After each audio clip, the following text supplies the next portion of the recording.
Bonjour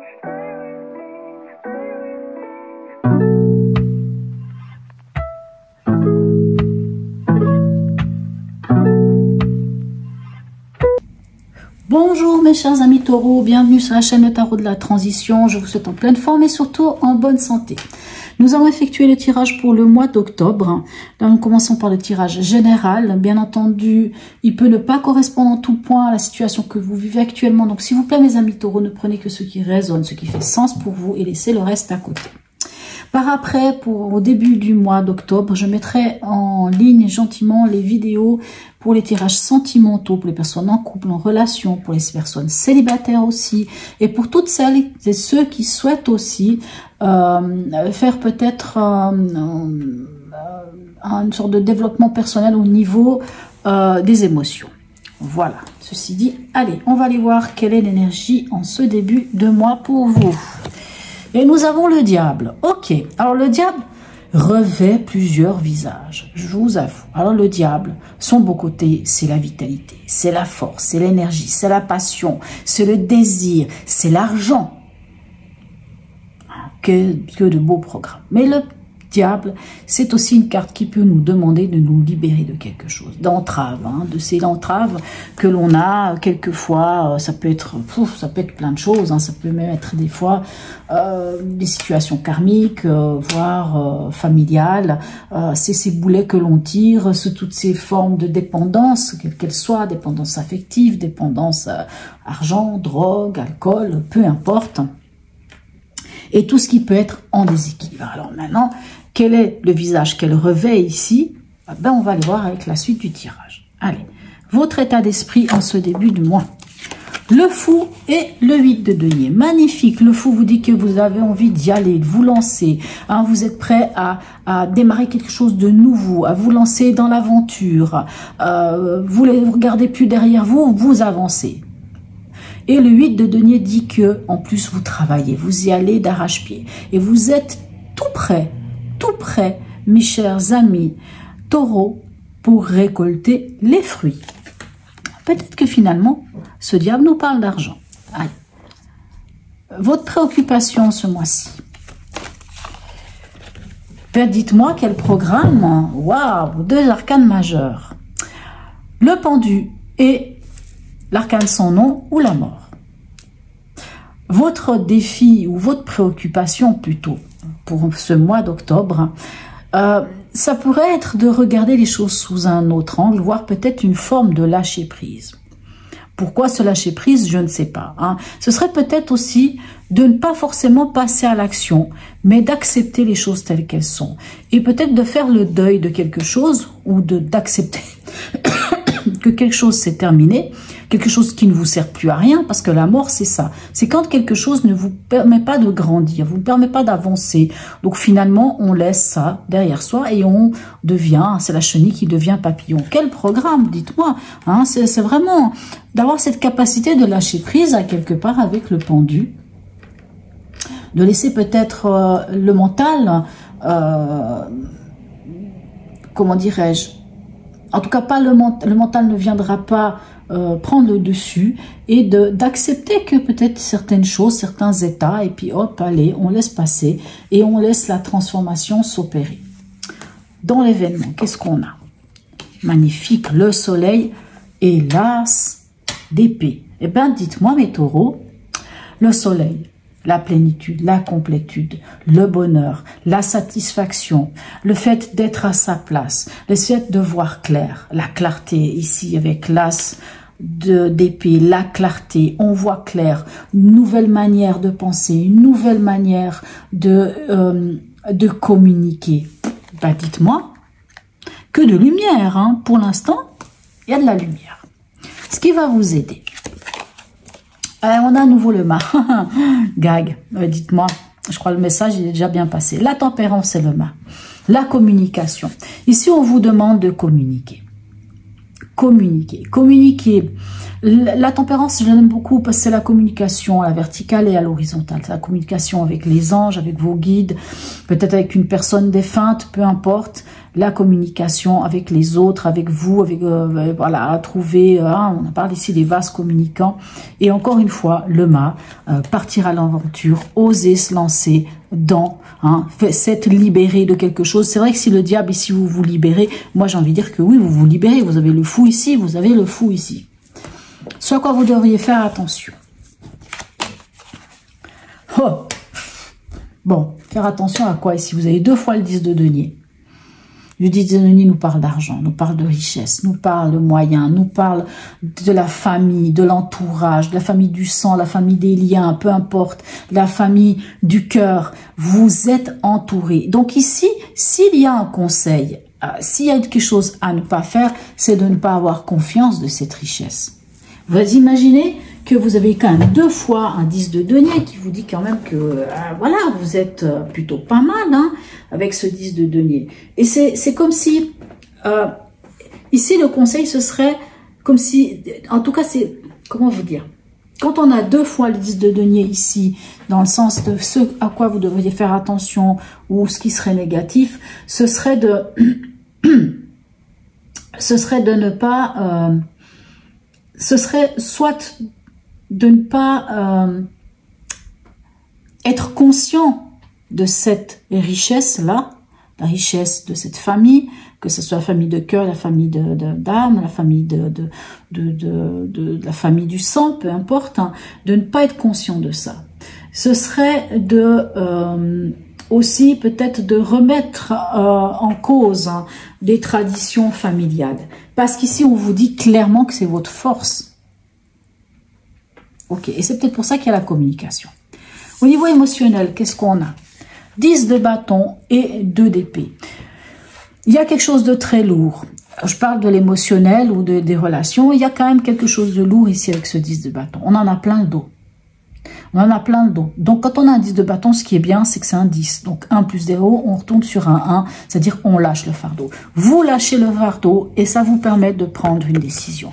Et cette décision, je pense que vous la prenez avec clarté. Ok. Au niveau pragmatique, le 5 de bâton et le 6 de coupe.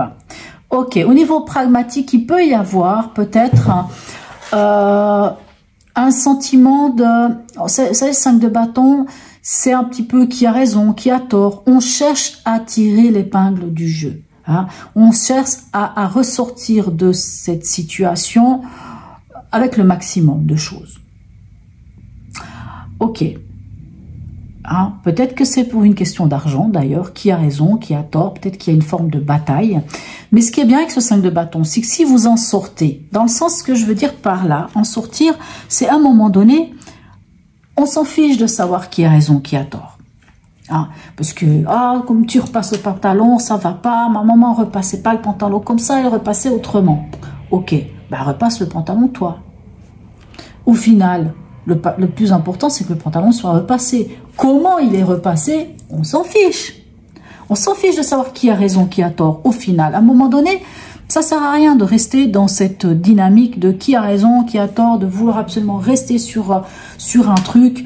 Ok, ça joue pas. Moi, c'est bon, vas-y, t'as raison, c'est bon. De toute façon, vous savez qui a raison. Mais tant pis, t'as raison. Moi, je passe au-dessus. Et quand on passe au-dessus, on arrive sur un 6 de bâton qui nous dit que on va vers la victoire. Finalement, quand on dépasse ce côté-là, on va vers la victoire. Et ce 6 de coupe ici, ça peut nous parler de notre enfant intérieur, ça peut nous parler de la nostalgie. Peut-être que vous avez la nostalgie de quelque chose et c'est pour ça que vous n'arrivez pas à lâcher. Mais ici, on vous dit lâchez finalement. Parce que finalement, de ne pas lâcher, vous aurez un fardeau trop lourd. Et finalement, lâchez-le, quoi. Moi, j'entends ça. Vous en êtes où dans le chemin de vie? On a l'ermite et on a à nouveau le diable. Écoutez, l'ermite ici peut nous parler. Alors, ici, on peut nous parler... Peut-être que, parce que l'ermite, c'est le chercheur de vérité. Peut-être d'aller chercher au fond de soi ce qui se passe au fond de soi en tant qu'individu. On revient après. cette introspection, ce voyage initiatique au fond de soi, d'aller comprendre d'où on vient, ce qu'on a vécu, pourquoi ceci, pourquoi ça nous arrivait ceci, pourquoi ça nous arrivait cela, pourquoi j'ai ce fardeau, pourquoi finalement ce fardeau je dois le lâcher, pourquoi je dois prendre une décision, pourquoi je sens ce conflit ici, pourquoi j'ai l'impression qu'avant c'était mieux. Toutes ces petites choses-là que des fois on a de la peine à lâcher. Quand on revient en tant qu'ermite, on revient avec le bâton de la sagesse. Moi, j'aime beaucoup cette carte. On revient avec le bâton de la sagesse. Et dans la lanterne, on a l'étoile. Et l'étoile, c'est l'étoile du berger, c'est l'espoir. C'est toutes les choses magnifiques, la guidance et tout. Et ce diable ici, peut-être qu'on vient vous dire que finalement, vous pouvez vous libérer. Mais quand vous libérez, en vous libérant, pour vous libérer, ici, peut-être d'une entrave, de quelque chose, peu importe la situation, ça va être en allant chercher au fond de vous, en vous connaissant vous. Ou pour d'autres situations, ça peut être aussi, puisque l'ermite, comme je vous disais, c'est la sagesse, c'est la patience. C'est de faire preuve de patience, finalement. Faire preuve de patience, en faisant preuve de patience, vous trouverez cet équilibre. Alors, c'est vrai que je vous vois venir ici. Et le diable en début du tirage, qu'est-ce qu'il vient me dire? Allez, on va aller voir à la fin d'abord du tirage. On a le roi de bâton et on a le 9 de denier. Pourquoi ça devrait m'étonner avec vous, mes amis taureaux? Le 9 de denier, c'est la richesse, c'est l'argent. Et le roi de bâton, c'est celui qui... c'est le chef d'entreprise. C'est le leadership.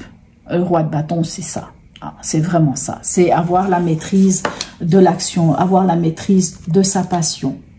Alors, pour moi, ce diable, en début du tirage, nous parle quand même d'argent. Est-ce qu'il y a une rentrée d'argent? Peut-être. Finalement, possible. On a ici. Si c'est pas de l'argent, bien sûr, des fois, c'est peut-être pas l'argent monnaie, mais le 9 de denier ici nous parle... En tout cas, d'une richesse, la richesse d'un savoir-faire. Peut-être que vous attendiez, je ne sais pas, l'obtention d'un diplôme. Vous l'obtenez. Vous l'obtenez et ça vous donne vraiment cette impression de roi de bâton, de vous poser et d'être bien. Vous voyez, pour moi, c'est ça. Et même si ici, ce diable peut nous parler, peut-être que ce diable ici pourrait nous parler de quelque chose qu'on se libère, mais pour moi, vous vous libérez. Parce que n'oubliez pas, vous avez 2 fois le fou. Et le fou vous dit que vous vous êtes libéré. Allez, on va aller voir ici la carte ici qui vous donne un conseil. Qu'est-ce qu'elle vous dit? On a un 7 de bâton. Le 7 de bâton vous demande de faire preuve d'endurance. Le 7 de bâton peut aussi vous demander de prendre position par rapport à quelque chose. Le 7 de bâton, ici, dans cet aspect-là, dans cet aspect de vous donner le conseil ici, il vous dit que oui, on peut quelquefois se sentir fatigué, parce que quand on a un 7 de bâton, c'est qu'on a déjà fait beaucoup de choses, on a beaucoup travaillé, on a beaucoup donné, on a mis pas mal de choses en place, on a peut-être même bataillé, on arrive à un point où finalement on a acquis certaines choses, et ce 7 de bâton vous demande encore de défendre ces acquis, vous demande encore ce côté de continuer et d'être endurant.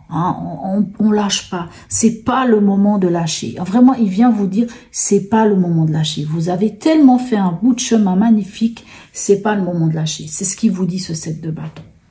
Après, à vous de voir envers quoi, en vertu de quoi, par rapport à quoi vous devez vous battre ou pas vous battre. La fin du mois passé, pour le trimestre, j'avais sorti une carte des messages de vie, et chez vous, c'était le côté inconditionnel.